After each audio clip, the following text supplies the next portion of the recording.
नमस्कार दोस्तों, स्वागत है आपका एग्जाम बुक चैनल में। दोस्तों यूपी ट्रिपल एससी पीटी और वीडियो 2018 का जो आपका री एग्ज़ाम होने वाला है उसको लेकर जो आपके परीक्षा में संभावित प्रश्न आ सकते हैं उसको हम जो है ये तीसरा पार्ट है उसका। ठीक है, आपको वीडियो की प्लेलिस्ट में जाके आप चैनल के प्लेलिस्ट में जाएंगे, वहाँ पर आपको पीटी 2018 और वीडियो करके जो आपको प्लेलिस्ट मिलेगी उसमें ये सारी वीडियोज़ आपको मिल जाएंगी। डिस्क्रिप्शन में टेलीग्राम लिंक है, उसको जरूर ज्वाइन कर लीजिए। ठीक है, तो चलिए देखते हैं पहला क्वेश्चन क्या कह रहा है। पहला क्वेश्चन कहता है कि सूर्य के चारों ओर पृथ्वी जब परिभ्रमण करती है, परिभ्रमण की चाल सर्वाधिक कब होती है? ठीक है, सर्वाधिक जो है वो आपकी कब होती है? ठीक है भैया, अब क्वेश्चन है कि ऑप्शंस इसमें दे रखे हैं कि वर्ष भर एक समान रहती है। ठीक है, जब पृथ्वी सूर्य के निकट होती है, जब पृथ्वी सूर्य से सर्वाधिक दूरी पर होती है, या जब पृथ्वी और सूर्य के बीच की दूरी समान होती है। सबसे पहले आपको एक चीज, दो शब्द आपको यहां देखने पड़ेंगे कि एक शब्द है आपका परिभ्रमण और एक होता है परिक्रमण। दोस्तों ये दो शब्द आपको जो है यहां पर आपको समझने पड़ेंगे। ठीक है, क्योंकि यहां पर अगर आपने नहीं समझा तो आपका कॉन्सेप्ट क्लियर नहीं होगा। देखिए, परिभ्रमण का मतलब क्या होता है और परिक्रमण का मतलब क्या होता है। हम कभी भी किसी भी तीर्थ स्थल पर जाते हैं तो हम क्या करते हैं कि हम जैसे मान लीजिए आप राधा रानी जो है वहां जाइए, आप वृंदावन जाइए, तो वहां पर क्या होता है 84 कोस की परिक्रमा, मतलब किसी भी स्थूल चीज के चारों तरफ, ठीक है, या फिर किसी भी चीज के चारों तरफ अगर आप राउंड अगर घूमेंगे तो उसको बोलते हैं परिक्रमा। और परिभ्रमण का मतलब होता है कि अपनी ही अक्ष पर जब आप घूमें, आप एक जगह खड़े हो जाइए और चारों तरफ घूमने लग जाइए, मतलब आप खड़े होके और आप जो है चारों मुंह की तरफ अगर आप ऐसे घूमने लग जाएंगे एक ही जगह खड़े होके, तो उसको बोलेंगे परिभ्रमण। और जब आप किसी दूसरे के सापेक्ष जब आप घूमेंगे, ठीक है, उसके चारों तरफ, तब वो हो गया परिक्रमण। ठीक है, तो दोस्तों इसका आंसर जो है वो यह है कि सूर्य, क्वेश्चन क्या कह रहा है कि सूर्य के चारों ओर पृथ्वी का परिभ्रमण की चाल सर्वाधिक कब होती है? ठीक है, जब सूर्य के चारों ओर पृथ्वी घूम रही होती है, परिक्रमा कर रही होती है, तब उसकी चाल सर्वाधिक, परिभ्रमण का मतलब होता है कि वो अपनी अक्ष पर कब सर्वाधिक तेजी से घूमती है। ठीक, तो इसका आंसर होगा कि जब पृथ्वी सूर्य के सर्वाधिक निकट होती है, ऑप्शन बी, जब पृथ्वी सूर्य के निकट होती है तब उसकी जो परिभ्रमण की चाल होती है वो सर्वाधिक होती है। नेक्स्ट क्वेश्चन, निम्न में से कौन सा देश अफ्रीकी देश नहीं है? ठीक है, निम्न में से कौन सा देश आपका अफ्रीकी देश नहीं है? तो इसमें ऑप्शंस हैं चाड, अंगोला, बोत्सवाना, निकारागुआ। तो इसका आंसर है आपका निकारागुआ जो है ये आपका अफ्रीकी देश नहीं है, ये सेंट्रल अमेरिकन कंट्रीज हैं। जैसे आपने देखा होगा कि ये हो गया बड़ा अमेरिका, ये आपका हो गया छोटा अमेरिका, यहां पर देखा होगा पनामा और बहुत छोटे छोटे कंट्रीज जो हैं जिनसे वो पूंछ टाइप की होती है जो जुड़े हुए हैं। तो यहां पर एक कंट्री का नाम है निकारागुआ। ठीक है, अब यहां पर हम देख लेते हैं कि चाड की जो राजधानी है उसका नाम है एन जमेना करके है, अजीब ही नाम है इसका, एन जमेना, क्योंकि डी इसमें साइलेंट रहेगा, DJAMENA, यहां पर इस तरीके से ये चाड की जो है वो ये आपकी हो गई। ठीक है, और अंगोला की है LUANDA, लुआंडा। ठीक है, और आपकी बोत्सवाना की आपकी है CABORONE, और निकारागुआ की आपकी है MANAGUA, मनागुआ। ठीक है, ये आपकी इसकी जो है जो आपकी राजधानियां हैं वो हो गई। नेक्स्ट क्वेश्चन, बेरूत निम्न में से किसकी राजधानी है? ठीक, बेरूत निम्न में से किसकी राजधानी है? तो दोस्तों बेरूत जो है वो लेबनान की राजधानी है। ठीक, बाकियों की राजधानी हम देख लेते हैं। ट्रिनिडाद एंड टोबैगो जो है ये इसकी राजधानी है पोर्ट ऑफ स्पेन। कई बार क्वेश्चन आया है ये, पोर्ट ऑफ स्पेन किसकी राजधानी है? लीबिया की राजधानी है त्रिपोली, और मंगोलिया की राजधानी है उलन बातूर। ठीक, नेक्स्ट क्वेश्चन, सरदार सरोवर बांध जो है वो किस राज्य में है? ठीक, पहले आपको यह पता होना चाहिए कि सरदार सरोवर बांध किस नदी पे है। तो दोस्तों ये नदी नर्मदा नदी है। ठीक, नर्मदा नदी जो है मुख्यतः मध्य प्रदेश और गुजरात, ये 2 राज्यों में प्रवाहित होती है, और ये आपका पश्चिम की तरफ गिरने वाली है। ठीक है, जैसे ये भारत है हमारा, तो ज़्यादातर नदियाँ आपने देखा होगा इधर की साइड गिरती हैं, पूर्व की साइड बंगाल की खाड़ी में, लेकिन ये नदी सर्वाधिक लंबी पश्चिम की ओर गिरने वाली नदी है। ठीक, तो इसका आंसर आपका हो जाएगा सरदार सरोवर बांध जो है वो गुजरात में स्थित है। ठीक, नेक्स्ट क्वेश्चन, 2 स्थानों के देशांतरों में 1 डिग्री का अंतर होने पर उनके समय में कितना अंतर होता है?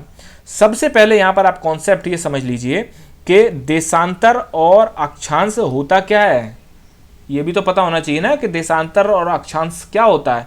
तो देखिए ये हमारी ग्लोब है, ये हमारी ग्लोब है, यहाँ पर ऐसे समझ लीजिए कि ये हमारी ग्लोब है, ये आपका इक्वेटर हो गया।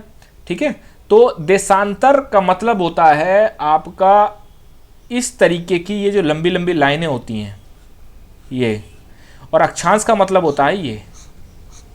ठीक है, जब भी हमें किसी चीज़ की लोकेशन के बारे में पता होता है तो हम यहाँ पर जहाँ पर मीटिंग पॉइंट होता है इसको हम जो है यहाँ इसकी मीटिंग पॉइंट से हम पता लगा लेते हैं। ठीक, तो 2 स्थानों में जब वो ये पूछ रहा है क्वेश्चन में कि भाई ये जो आपके लॉन्गिट्यूड्स हैं, इनको इंग्लिश में लॉन्गिट्यूड्स कहते हैं, कि देशांतर जो हैं इनमें अगर 1 डिग्री का अंतर हो, दोनों के बीच में अगर 1 डिग्री का अंतर हो तो इसमें समय का कितना अंतर हो जाता है।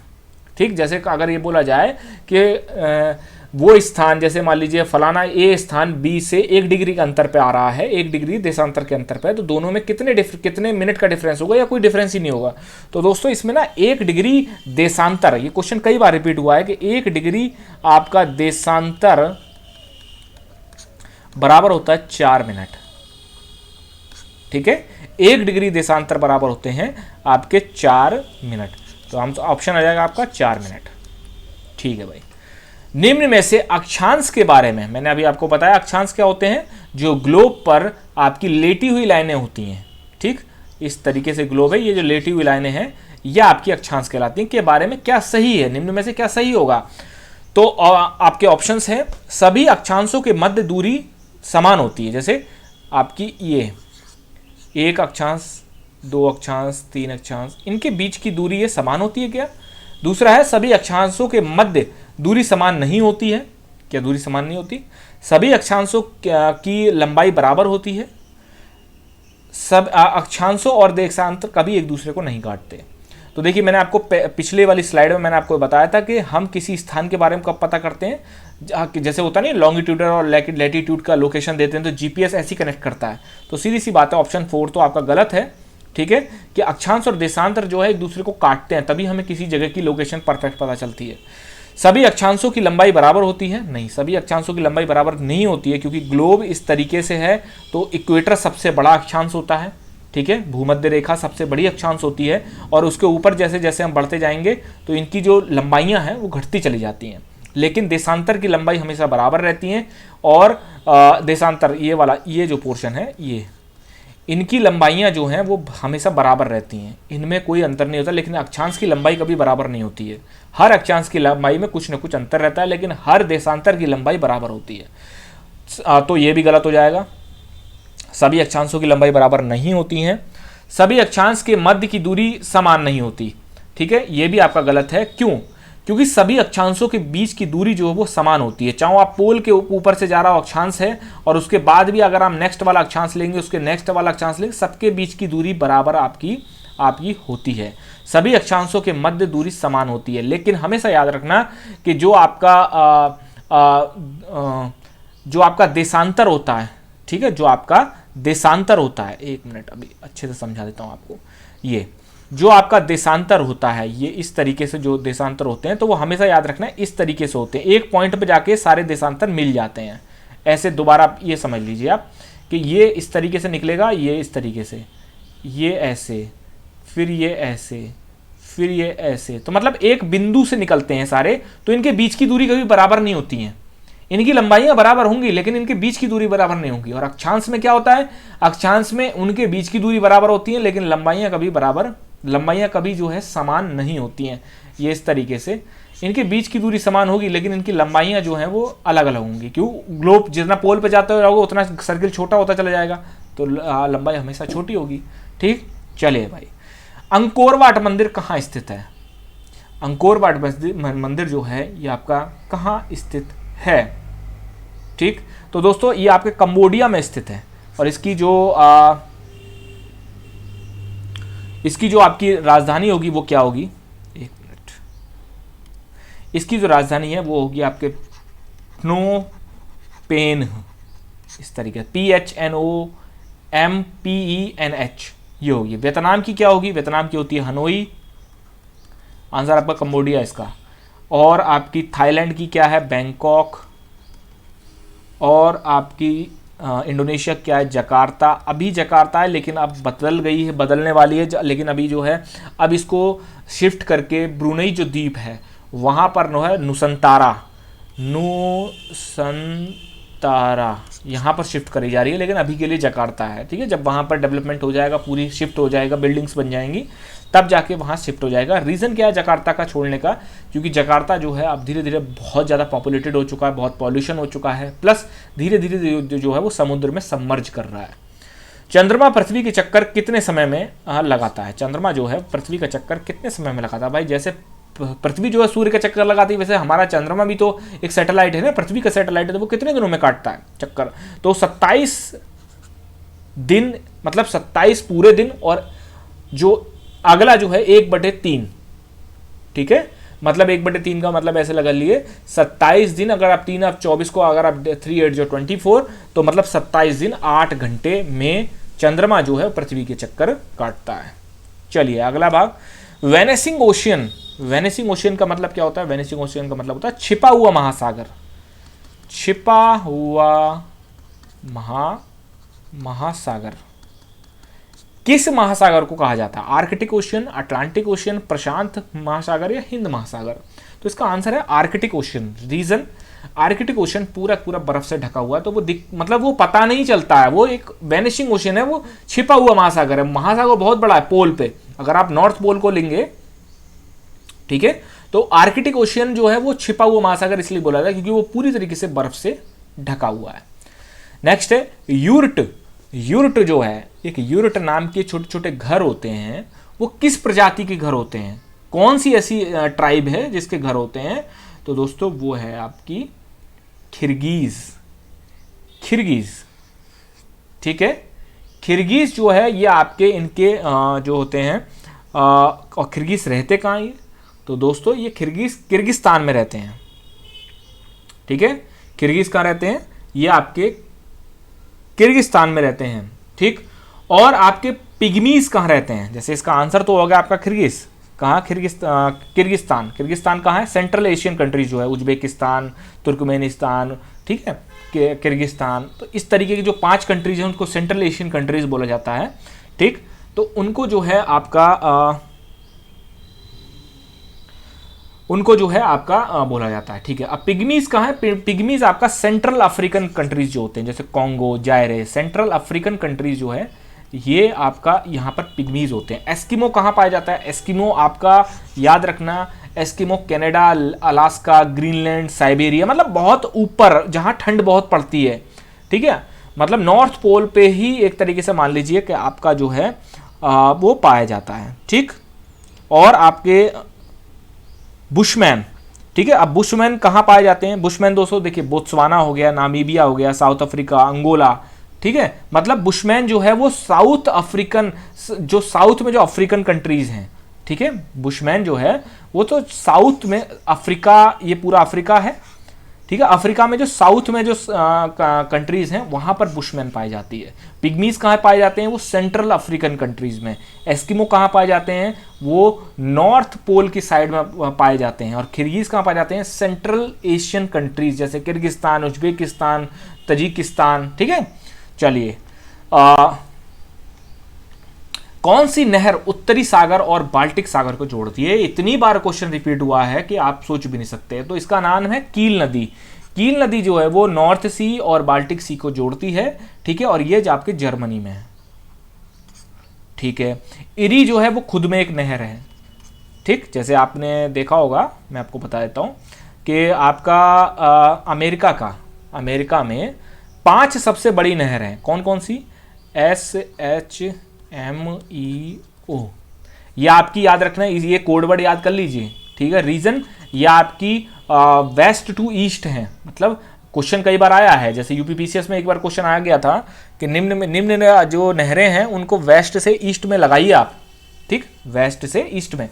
तो ये क्या है, लेक सुपीरियर, ठीक, वो आपकी मीठे जल की सबसे बड़ी झील है, lake Huron, Michigan, eri, Ontario, ठीक है। अब जो आपकी फिर है शू नदी, शू नहर, ठीक है। शू जो नहर है ये आपकी क्या है, शू नहर, ये आपकी लेक सुपीरियर, लेक सुपीरियर और लेक ह्यूरॉन, इनको आपस में जोड़ती है, ठीक है। लेक सुपीरियर को लेक ह्यूरॉन से जोड़ती है शू नदी। ये आपकी जो नदियां हैं, ये आपकी जो नहरें हैं, ठीक है,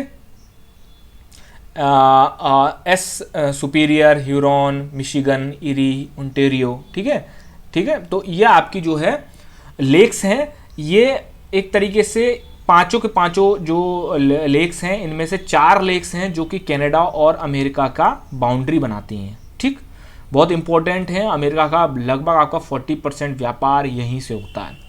सुएज नहर सबको पता है भाई, सुएज नहर जो है वो आपका बहुत ही इंपॉर्टेंट एक तरीके से ये है, अगर सुएज नहर को ब्लॉक कर दिया जाए तो करोड़ों डॉलर्स का नुकसान डेली होगा, ठीक है। ये आपका जो है भूमध्य सागर, ठीक है, भूमध्य सागर को आपका हिंद महासागर से ये जोड़ती है, ठीक। नेक्स्ट क्वेश्चन है क्यूराइल द्वीप, एक द्वीप का नाम है क्यूराइल द्वीप। विवाद, उस द्वीप को लेकर 2 देश आपस में झगड़ा करते हैं, हमेशा वो अपने अपने कहते हैं कि ये हमारा है, ये हमारा है, बहुत बार न्यूज़ में रहता है, इसलिए मैंने इसको डाला इसमें। किन देशों के बीच ये विवाद है, उत्तरी कोरिया और दक्षिणी कोरिया, साइप्रस व टर्की, रूस व जापान, या चीन व जापान, ठीक। किन किन देशों के बीच जो है ये झगड़ा है, तो दोस्तों ये रशिया और जापान के बीच में झगड़ा है, ठीक। ओजोन परत किस वायुमंडल में स्थित है, ठीक है, ओजोन परत किस वायुमंडल में स्थित है। अब यहां पर मैं आपको बता देता हूं कि जो लोग थोड़ा स्मार्ट स्टडी करते हैं उनको मैं बता दूं कि दोस्तों यहां पर आप लोग हिंदी और इंग्लिश दोनों में याद करके जाना परतों के नाम, ठीक है, परतों के नाम दोनों में याद करके लाएं। जैसे क्षोभ मंडल को क्या कहते हैं, क्षोभ मंडल को आपका ट्रोपोस्फियर कहते हैं,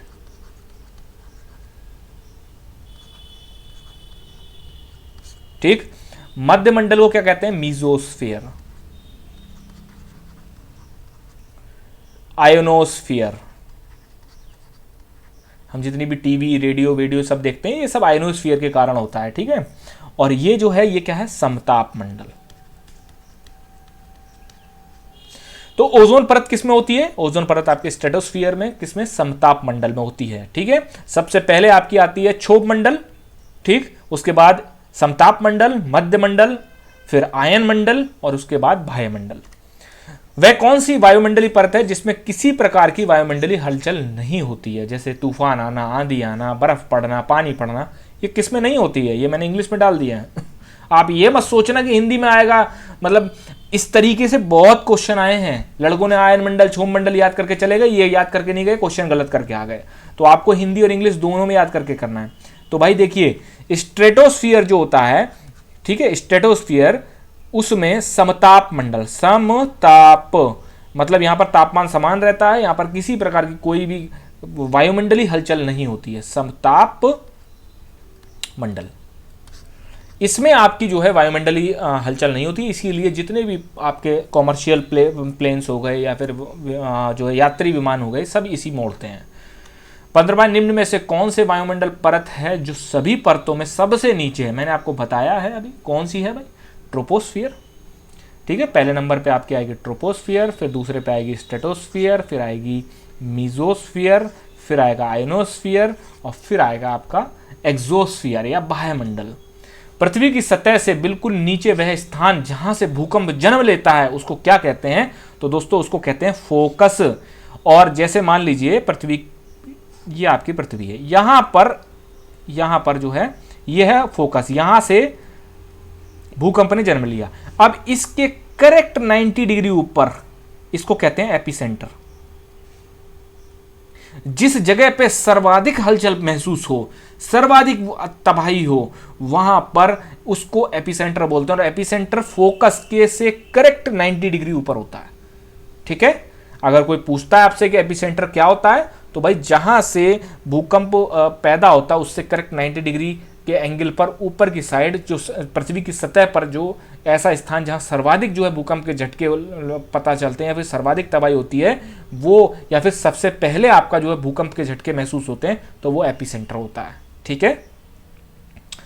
17 है, निम्न में से किस प्रकार की चट्टानों को मूल चट्टान कहा जाता है? भाई कौन सी चट्टान है जिसको मूल चट्टान, मतलब जिससे सब प्रकार की चट्टानें और सब प्रकार के पत्थर बने हैं? तो दोस्तों उसका नाम होता है अग्नेय चट्टानें। ठीक है, इसको इंग्लिश में कहते हैं इग्निशियस रॉक्स। मतलब इसी को तोड़ मरोड़ के, इसी का क्षय होके, सब कुछ करा के इसी से ही सारी चीजें होती हैं। यहां पर मैं आपको जो है एक चीज और बता देता हूं कि इग्निशियस रॉक, अग्नेय चट्टानें क्या होती हैं भाई? जो ज्वालामुखी वगैरह होते हैं, इनसे जो ये फटते हैं और अंदर ही फट जाते हैं, तो वहां से चट्टानें धीरे धीरे ठंडी होकर जो बनती हैं, उनको हम इग्निशियस रॉक कहते हैं। ठीक है। उसके बाद जब इग्निशियस रॉक जो है हवा से, पानी से, इन सब से फूट करके, मोड़ मरोड़ करके जो है, फिर वो जो दूसरे टाइप की जो चट्टानें बन जाती हैं, उनको कहते हैं अवसादी। अवसादी मतलब अवसाद। ठीक है। अवसाद क्या होता है? अवसाद होता है किसी को भी जो कोई भी चीज जो होती है वो झड़ जाती है, या फिर जो है उसका टूट फूट होती है, हवा से होती है, पानी से होती है, जो उसके बाद जब चीज इकट्ठी हो जाती है उसको अवसादी चट्टान बोलते हैं। ठीक है। और जब अग्नेय या अवसादी चट्टानों में ताप और दाब, अग्नेय या अवसादी चट्टानों में ताप या दाब के कारण जो आपकी चट्टान बनती है उसको कहते हैं रूपांतरित चट्टानें। याद रखना, ये चट्टानें जो है आपस में इंटरचेंजेबल होती हैं। मतलब अग्नेय चट्टान रूपांतरित में सीधी बदल सकती है, या रूपांतरित अवसादी में, या अवसादी अग्नेय में। ठीक है। या आपकी फिर ये रूपांतरित अग्नेय में, क्यों भाई? ज्वालामुखी कांटेक्ट में आ जाएगी, फिर दोबारा, मतलब आपस में ये इंटरचेंजेबल होते हैं सारी चीजें इस तरीके से। ठीक है। चलिए, चूना पत्थर की चट्टान रूपांतरित होकर किस प्रकार की चट्टान बने? भाई चूना पत्थर सबको पता है, पुताई जिससे होती है। ठीक है। तो चूना पत्थर की चट्टान जब रूपांतरित होती है, मैंने आपको बताया रूपांतरण कब होता है? जब ताप और दाब का असर पड़ता है उस पर। ठीक है। और अवसादी कब होता है? जब उसमें हवा और पानी के कारण वो जो है फिजिकली रूप से क्षय होती है। ठीक है भाई। चूना पत्थर की चट्टान रूपांतरित होकर किस प्रकार की चट्टान बन जाती है? तो जो दोस्तों जो आप मार्बल लगाते हैं ना घरों में, ठीक है, जो आप संगमरमर लगाते हैं, वो आपका वास्तव में चूना पत्थर होता है, लेकिन उस पर ताप और दाब इतना भयंकर तरीके से लगता है कि वो इतना कठोर हो जाता है कि फिर वो आपका जल्दी से टूटता नहीं है। नेक्स्ट क्वेश्चन देखते हैं। दक्षिण अमेरिका का सबसे ऊंचा पर्वत किस देश में स्थित है? दक्षिण अमेरिका का, ठीक है, सबसे ऊंचा पर्वत किस देश में स्थित है? ठीक है। अब इस टाइप के क्वेश्चन जो हैं वैसे तो आपके जो हैं आते हैं, ठीक, और लेकिन इनमें याद रखना कहीं आप जो है इनका ऊंचाई याद करने लग जाओ, ऐसा कुछ नहीं है। तो दोस्तों ये जो है आपके एक्वांगुआ करके एक जो है माउंटेन है। ठीक है। एक्वांगुआ जो है माउंटेन है, ये आपके अर्जेंटीना में है। अब यहां आपको याद, एक्वांगुआ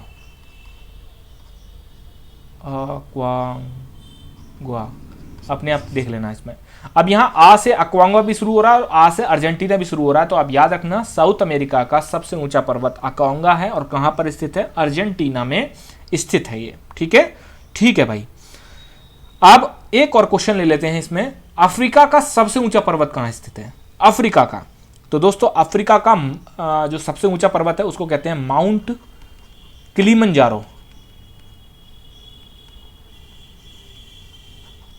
ये आपके तंजानिया में है। बहुत बार क्वेश्चन आया है कि माउंट किलिमंजारो कहाँ है, या फिर अफ्रीका का सबसे ऊंचा पर्वत कहाँ है?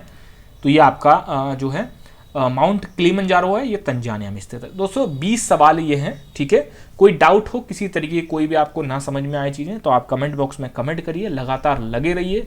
ठीक है। पढ़ाई के बिना आप इस दुनिया में किसी भी कष्ट से आप जो है